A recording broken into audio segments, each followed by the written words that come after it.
Hey everybody, it's Mattie here with Altcoin Buzz. Happy Sunday. Hope the weekend has been great for you so far.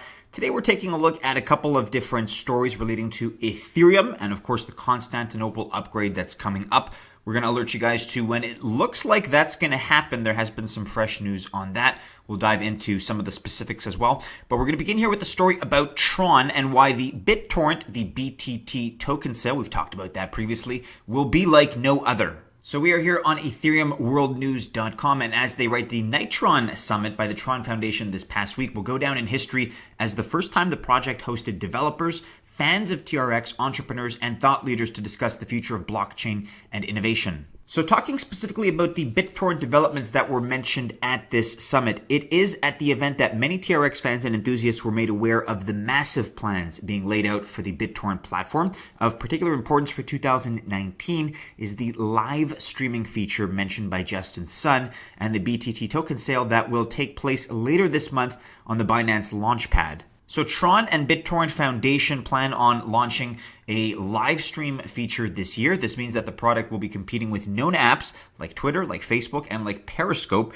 And the tweet making the announcement can be found below. Here you have Justin Sun himself. But the Tron Foundation tweeted, if everything goes as planned with the BTT token, hashtag Tron is expected to launch Bittorrent's live streaming feature in 2019. So that's a quote just from 3 days ago from the Tron Foundation's official Twitter account. So the question then must be asked, well, how is this going to work? Some have suggested that the peer-to-peer platform of Bittorrent can be leveraged to increase the number of viewers per live stream. The suggestion can be found in this tweet, which if you guys like, we'll link to in the description below.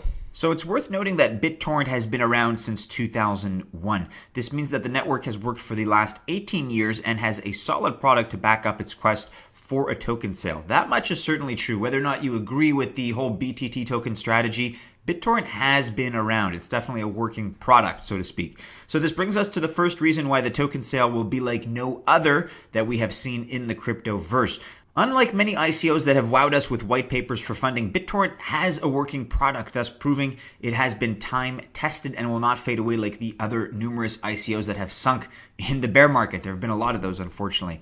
There's also the live stream feature that will launch this year. Using the past performance of Tron Foundation, this feature will be launched on time. And you guys can read more about it here, how the Bittorrent token sale will also take place and be carried out on the Binance Launchpad. So if you're interested in all of these developments and what's happening, the token sale for Bittorrent will take place from the 28th of January to the 3rd of February and will be like no other for the two reasons that we mentioned above. And I think even if that first reason didn't exist about Bittorrent really being a proven product and something that really works with a track record that is reputable, I think even if that weren't the case, the Binance Launchpad is a big deal because as mentioned here, Binance has the reputation and can reach millions of users willing to take part in the crowdfunding event. So I know a lot of you are quite pro-Tron. A lot of you, don't like it at all and obviously are not too impressed by these latest developments. But let us know what you think about all this news in the comments below. Give us your perspective. You can also read about this here on ambcrypto.com. Tron's Nitron Summit fills the community with hopes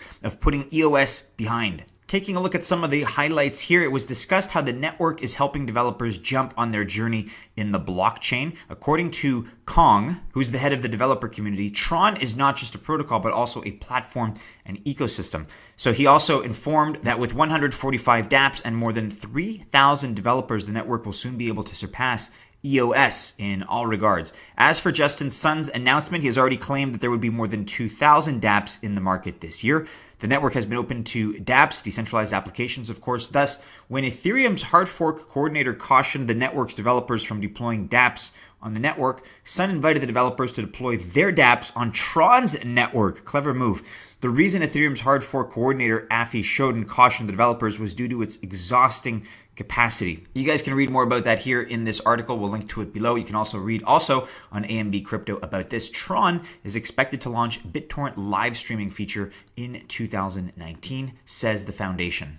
And since we did mention Ethereum in that last bit of news, we also mentioned the upcoming Constantinople issue. Let's discuss that here while we're still on the topic. Ethereum Constantinople upgrade comes with a clever workaround. This by way of cryptonewsreview.com. So earlier this week, Zurich-based blockchain security firm Chain Security has discovered a critical bug in Ethereum's Constantinople upgrade, which led to its postponement. Key members of the Ethereum Foundation spoke to decide a revised plan. So now, according to CoinDesk, the Constantinople upgrade will come in late February at block number 7,280,000, and the expected date of that block is February 27th. The upgrade will exclude the buggy EIP, which is Ethereum Improvement Proposal, which is the cause of the delay in the first place. So Constantinople will now be issued a two-step procedure on the main network. The first upgrade will include all 5 original EIPs, and a second upgrade will specifically remove EIP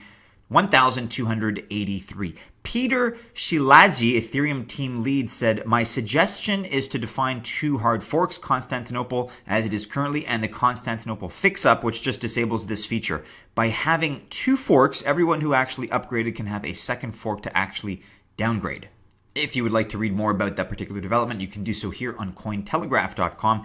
Ethereum team lead, Constantinople hard fork to activate in late February. Looks like the 27th of February. In fact, that news from yesterday, and this news from a couple days ago on CoinDesk. Ethereum developers propose activating Constantinople hard fork in late February. That's all we have for today, members of the Altcoin Buzz Army. Do be sure you're following Altcoin Buzz and Altcoin Buzz News. Here's our last video for you to check out if you have not already. Be sure to smash the thumbs up if you enjoyed today's piece. I wish you a wonderful Sunday and tail end to your weekend. Best of luck, of course, if you choose to invest. And as always, we hope to see you again soon in our next video. Take care.